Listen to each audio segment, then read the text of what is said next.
What do you do, my gente? Your boy's coming through with another video. Today is another educational video. I'm on the roll right now. I already talked about the Proposition 57 and the milestones, the rack credits in one video. So if you want to understand that, go to that video, go click, put a like, throw your comment, and let's pass this information around, because it's very important if you got family members in prison. Today I'm gonna talk about the SB 261. SB 261 came to prison and changed the game forever. For the longest, only the non-violent were able to get milestones, right? Back then it was like a week after sentence, and it was, I believe, 2010 when they started giving the milestones. But most of the people in prison were violent offenders, right? Just the non-violent was the druggies and somebody who stole some property, man. So it didn't impact prison that much, you know. Druggies, they got a habit, they come in and out.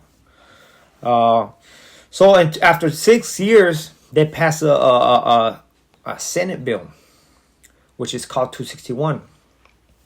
A year prior, they had passed a Senate bill called 260 that affected a lot of people from, I think they had life. I'm not that familiar with it, so I'm not even gonna speak on it because it didn't affect this. So it had to do something with being a minor or something like that, and people having life. But they passed SB 261.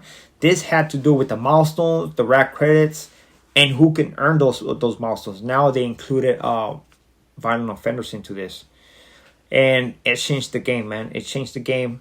I mean, I was glad about it, man. We've been waiting for that for the longest. And I'm going to explain to you how this law affects your loved one if he's in prison, right? First of all, this SB 261, it goes into, affects the lifers and affects those inmates who have a gang of time. You can have 100 years. You can even have 200, 300 years without the life, right? And it's gonna affect you for a good benefit. It's gonna give you a good ass benefit. I'm not gonna talk about non-violent, because I think I addressed that in the Proposition 57, because I talk about the milestones and the rack credits with them, right? So that's with them. That's what it matters, right? Right here, we're talking about going on board and stuff like that, right? Your board date. So I'm gonna speak on those guys who have a lot of years. So SB 261, what is it? It's a youth offender program. Yeah, it's a youth offender. It's something that has to do with the youth offender, right? If you committed crime when you're under the age of 25, under age 25 or 23. So if you committed your crime around that time, you're considered that your brain wasn't developed all the way, so you were quick to make bad decisions without even thinking about it, right? Your brain is not fully developed, and that's what they brought, the excuse they brought to actually pass this bill, right?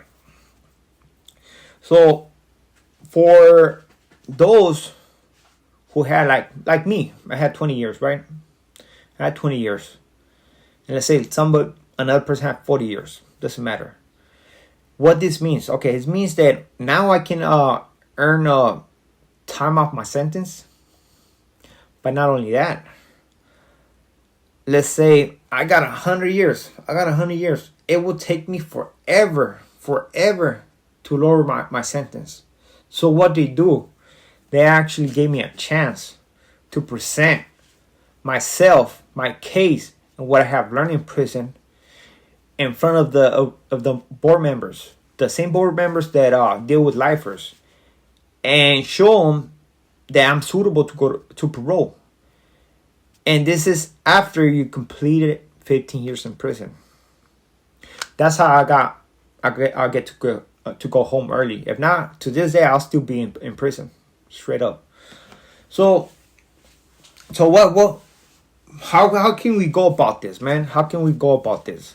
For those non-lifers, man, like me. Uh, Basically, this was a big plus. I had 20 years. I was like, okay, well, I can't. I'm not taking college right now. Um, I can't get that many milestones to basically lower my time. So I aimed for the board, even though I was actually getting milestones and doing everything I can to reduce my sentence as close to my board date. So when I go to board, basically say, man, you got 2-3 years more to go. Like, he's just gonna let you go home, man. So what I did and what you can have your loved ones do is basically you attend to the self-help group programs, right? This is like the main thing. If you go to a self-help group programs, get minimum of 3 years free time. 3 years free, minimum of 3 years free time. Usually what they're looking for is 5 years. But if you get at least 3 years clean, that's good. Also, the thing is you have to learn your NAAA steps, your 12 steps. And learn them, dude. Just trust me, you have to learn them. So once you go to board, they're going to ask you these questions, right? I'll make another video of if you guys want. If you want to, I say comment. If you guys want, I can make a little video of how board goes, what type of questions they ask you, what they're looking for, and stuff like that. But all it is basically you're gonna go over there. You're gonna present a parole board packet. Basically, it's gonna have your information, what you did in prison, the good, the bad, and the ugly. It's gonna be in that folder, right? You're gonna see how you address every issue, take responsibility of stuff, and that is how you get to go home. That's how you're gonna earn your way home, and that's something amazing for us who had a lot of time. There's people who had like 40 years, man, and they keep getting time. They keep getting time at it. But like I said, nowadays all you have to do is 15 years. You're gonna go to board, and that's what SB 261 did for a lot of individuals who is giving them the chance to go home. So just because your loved one has 50 years without the L, right? 50 years, 30 years, it doesn't mean that they're gonna go home in a long time. In 15 years, they're gonna go to board. They have to prepare themselves, go to the self-help groups and understand themselves. Present a parole packet. Again, if you guys want me to explain to you what a parole package has and everything, hit me in the comment. I'll make a video, man. Because things are more complicated, and it's basically if you're gonna take this information and you should use it for your loved ones, man. But there's a lot of leniency when it comes down to us who were not lifers, but we had a lot of years, and at least we understand a lot of things about ourselves, and we have addressed them. So that's something that you should tell your loved one, man. Also, I'm gonna just slide this one real quick. For the lifers, right? SB 261 helped them to basically earn time after board date. Before, either there's three types of lifers: either 15 years to life, 20 years to life, or 25 years to life. That's it. They can hit you with whatever life, dude. But that's how it works. So basically, somebody has 20 years to life.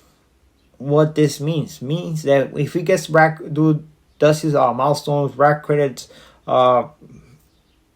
accomplishments based on the Proposition 57 or SB 261,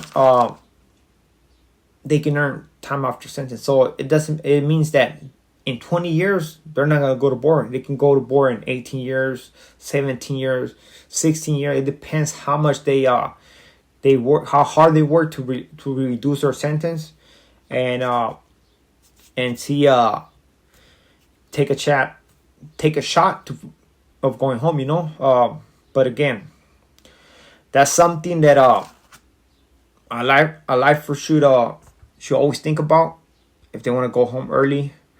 But again, you have to be prepared, understand yourself, and address certain things. But anyways, hopefully you like this information. I do appreciate you. I'm just giving you this information, so just use it however you're gonna use it, man. But anyways, thank you very much for your time. Till next video.